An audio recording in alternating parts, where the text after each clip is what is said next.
Hello, Bay Ridge. Welcome to another edition of After Hours. Today I wanted to take a few minutes to talk about Ruth as the Proverbs 31 woman. As we go through the book of Ruth, one of the things that is immediately apparent is that Ruth is certainly a woman of great godliness, great character, action.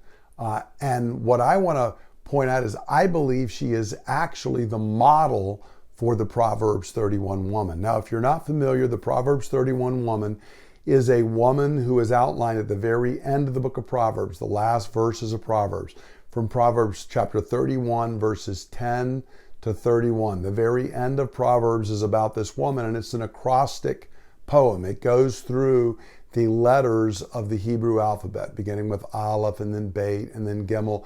In our parlance, it goes from A to Z. Every letter representing something about the quality, character, and actions of this woman. It is praising the ideal woman.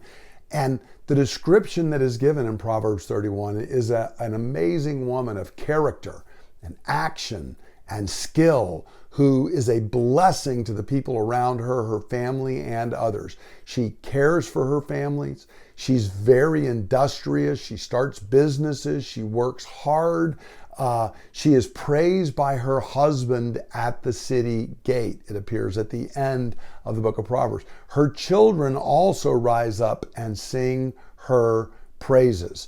And so this is going on. And it actually begins, the poem to her begins with the words, a wife of noble character, which in Hebrew is Ish Hayil, or Isha Hayil. Eshet Hayil is how it technically is written, but it's from Ish, the word for, or Isha, the word for woman.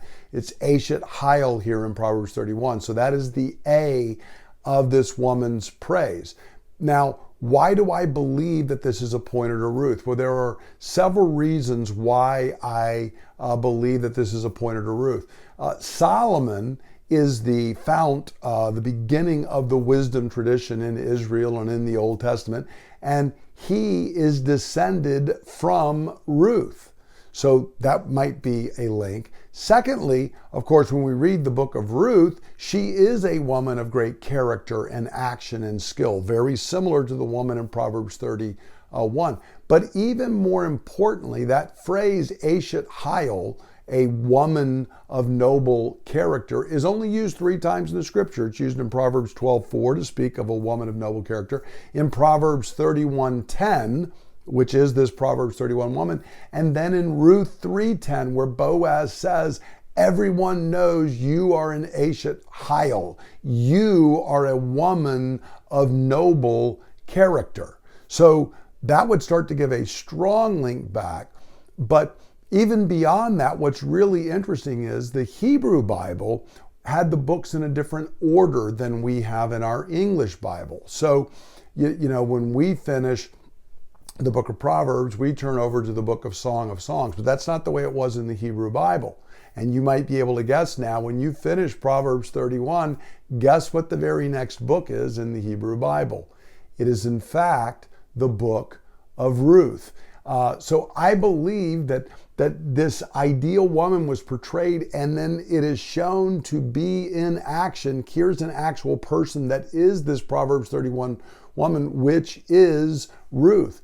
I think Solomon grew up hearing the stories of his great-great-grandmother Ruth, this amazing woman, the ultimate woman of character, that he had been hearing these stories from his childhood. And so in a book where he's had to give a lot of warnings to young men about women of not good character, women that would be pulling them away from God, where even folly is presented as a foolish woman and wisdom is presented as a virtuous woman, the book ends with this great song and paean of praise to this amazing woman that I believe is based off of Solomon's great-great-grandmother, Ruth.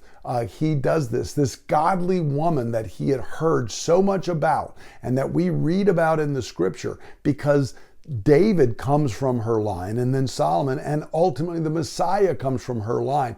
This godly woman is memorialized in a poem describing what Ruth was like for all to see and to say, this is what it means to be a virtuous woman. This is what it means to be a godly woman. This is what it means to be someone who has such faith in Yahweh, regardless of whether they are a Jew or a Gentile, whether they have come from the tribe of Judah or out of the accursed people of Moab. This is a woman who has great faith in Yahweh. This is a great woman of character. She is an Eshet Hayil, a woman of noble character, of standing, of consequence, of action, of industry, where faith produces works. And so Solomon, I believe, has memorialized this for us in that great poem in Proverbs 31. So maybe this week even take a few minutes just to read that poem, realizing again in Hebrew it was to even be memorized because it was an A, B, C, D, working all the way through all the letters of their alphabet.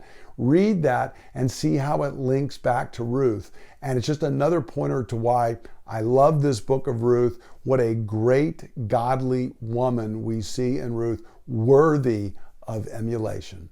I hope you have a great week. I look forward to us gathering this Sunday to gather and worship our great God. We're going to be finishing the book of Ruth. And as always, I encourage you, invite a friend. Come early, worship with your brothers and sisters, and then plan on staying late. God bless.